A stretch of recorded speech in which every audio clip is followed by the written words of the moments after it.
Ma région est comme, j'ai envie de dire, toutes les régions françaises, il y a plusieurs échelles. En ville, le sujet, c'est des déplacements urbains, souvent le vélo, le tramway.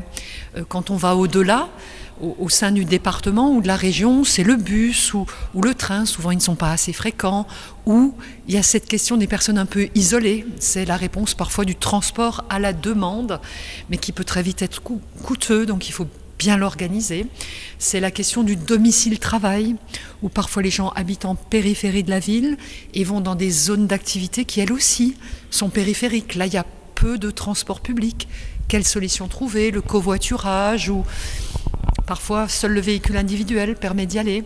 Donc nous avons toute la palette, mais la région a une sensibilité forte sur les questions de transport, peut-être comme la Suisse et l'Allemagne, toutes proches.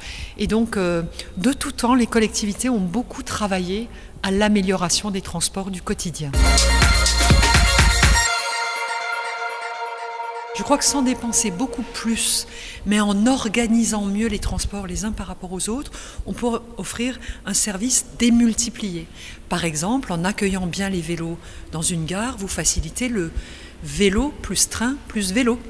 En Alsace, beaucoup de cyclistes ont un vélo à chaque bout du train qu'ils prennent pour faire l'essentiel de la distance. Ça leur permet d'arriver au boulot ou à leurs études plus rapidement.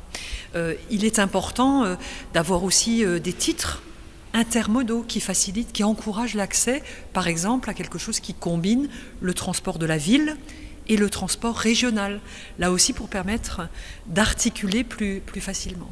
Enfin, il faut aussi traiter la voiture individuelle et accepter qu'il faut de grands parkings, mais l'idée c'est la hiérarchie. Les mieux traités doivent être les piétons, puis les vélos, puis les transports collectifs, puis l'autosoliste qui ne s'occupe que de lui. Donc, une articulation des transports bien pensée peut à coût constant pour les acteurs publics apporter plus de services.